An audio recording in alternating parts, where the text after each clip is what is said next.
I've sat on that bench for over 40 years. I've watched people walk in with fear, pride, shame, and hope all mixed together. And I've learned one simple truth. A courtroom is where masks fall off. Not because I'm special, but because facts don't care who you are. My father used to tell me, "Frank, you can tell what a man believes by how he treats someone who can't help him." I didn't understand it when I was a kid. I thought it was just old world talk. But after decades of cases, I know he was right. People will smile at power. People will flatter money. But when they face a person they think is small, that's when you see what's inside. She connected her device to the courtroom screen. The video played, Nolan, selfie style, walking in the hospital garage.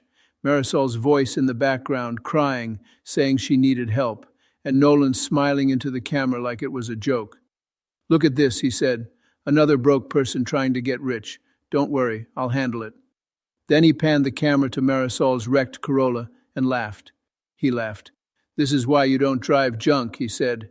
Then he ended with, "You can't touch me." The courtroom went dead silent. Marisol covered her mouth. Her eyes filled fast, but she tried to hold it back. Her father stared at the screen like he couldn't believe a grown man could be that cruel. Nolan's lawyer whispered, "Nolan, what did you do?" Nolan snapped, "That's edited."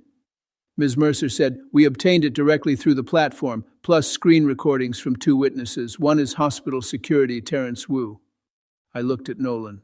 "Mr. Vaughn," I said, "you posted this while she was injured." He shrugged. "I made a point." "The point," I said, "is you humiliated a nurse for entertainment." Then he leaned toward the microphone and aimed his insult at me, not even hiding it.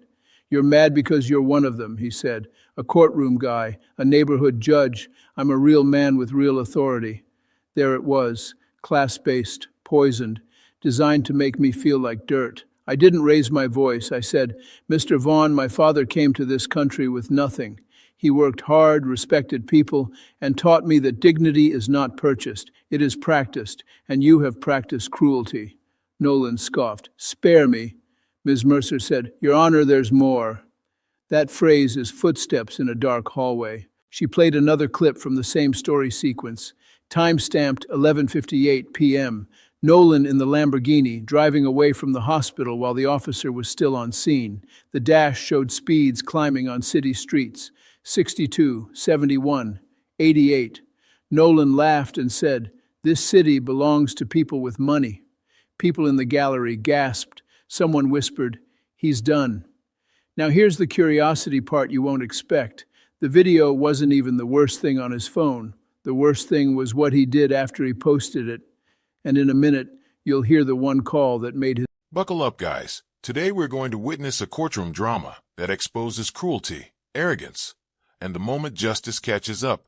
From the opening, Judge Caprio sets the stage. Nolan Vaughn's mocking videos, Marisol's pain, and the courtroom's stunned silence. Every smirk, every laugh, every attempt to humiliate is captured on screen, showing the stark contrast between those who abuse power and the innocent they prey upon. His own world turn on him. Ms. Mercer introduced a recorded call at 12:41 a.m., Nolan speaking to someone listed as Deputy Chief Rourke.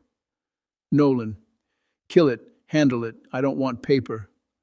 Rourke, "That's not how it works." Nolan, "It is when I'm asking." "That's not leadership, that's interference." Nolan stood up, furious. "This is a setup," I said, "sit down."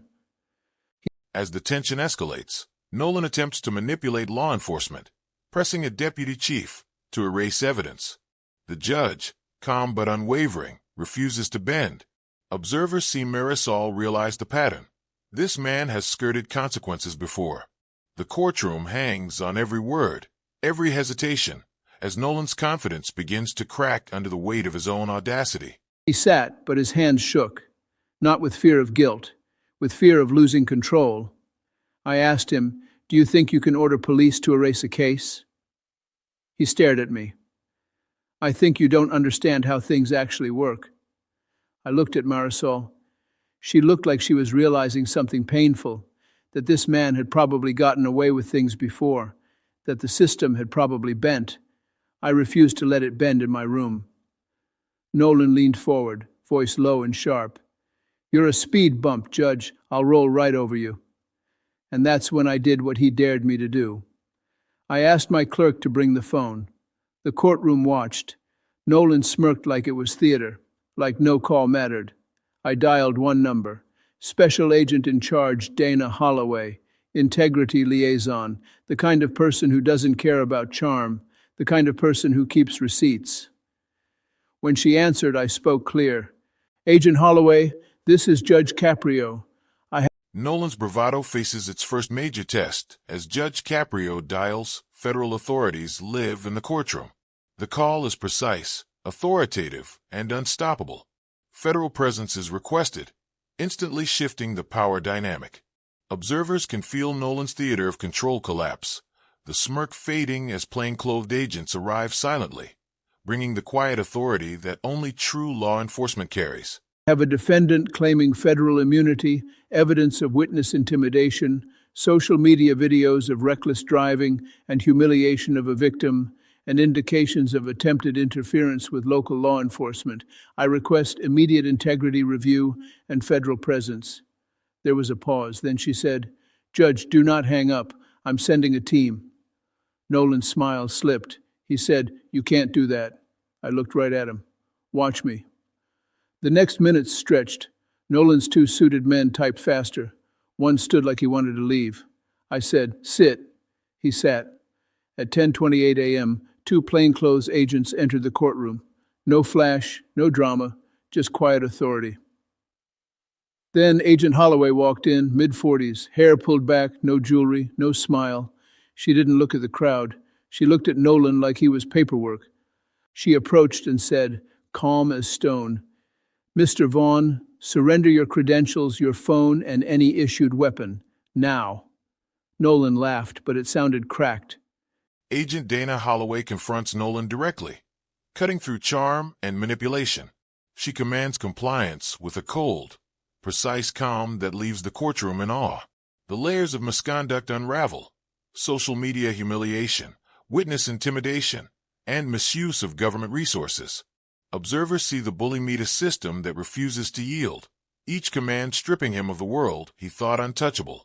You can't just... Agent Holloway cut him off. You are under administrative hold, pending investigation for misconduct, obstruction, and potential federal offenses. The gallery erupted in whispers.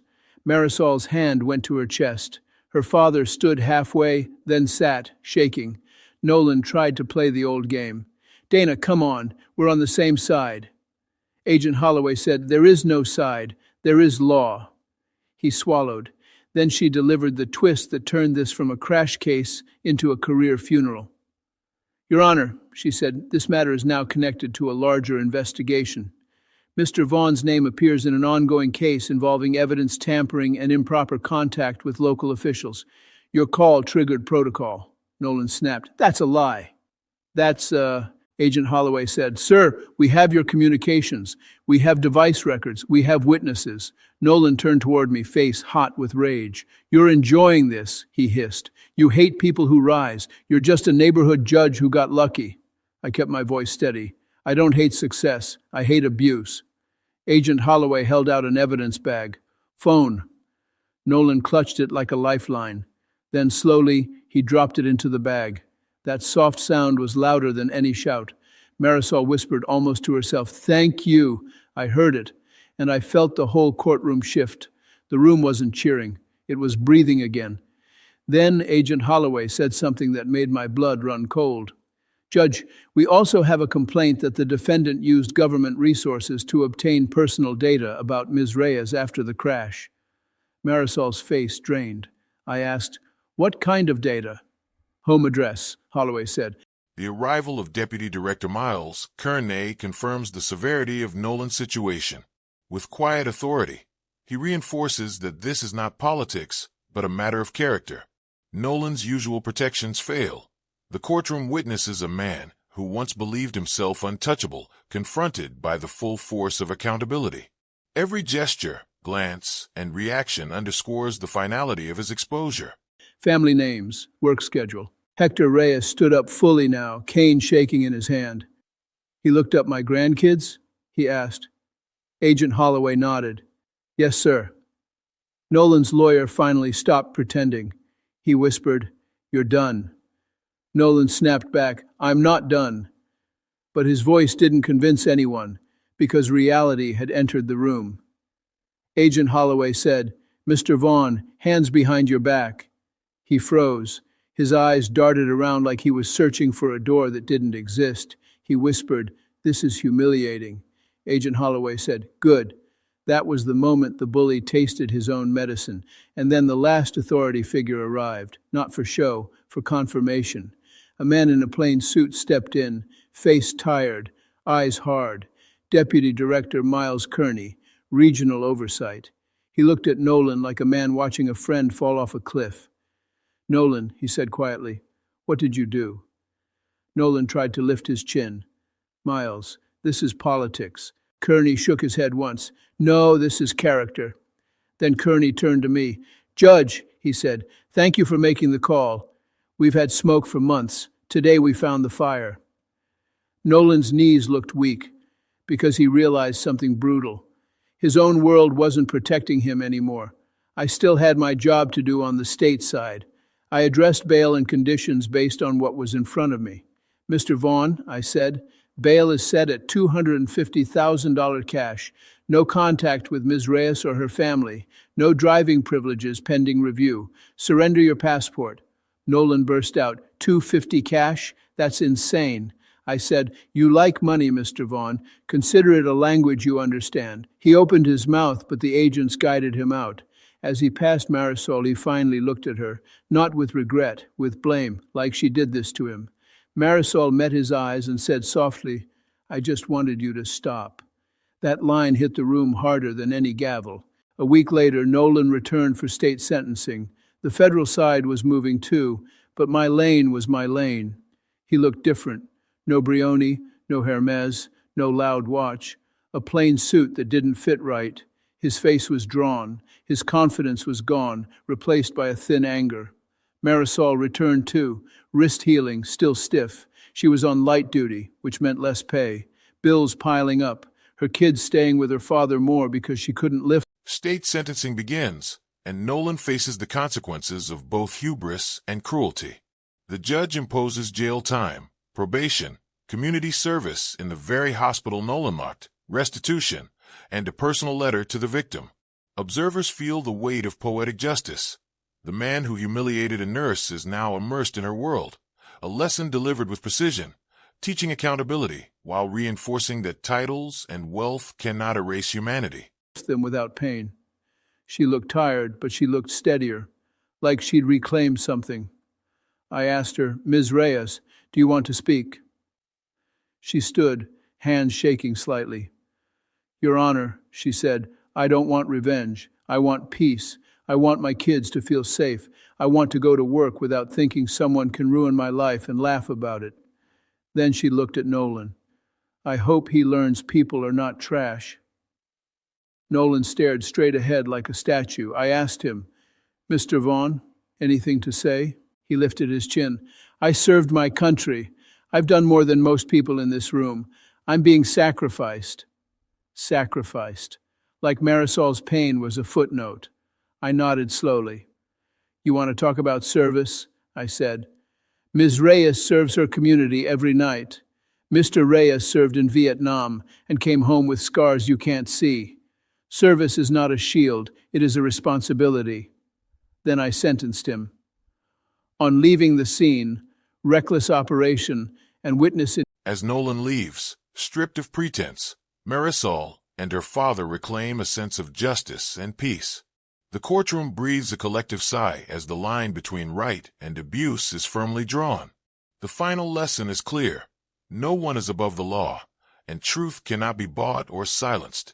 Like the video, subscribe to the channel, and we'll see you in the next video.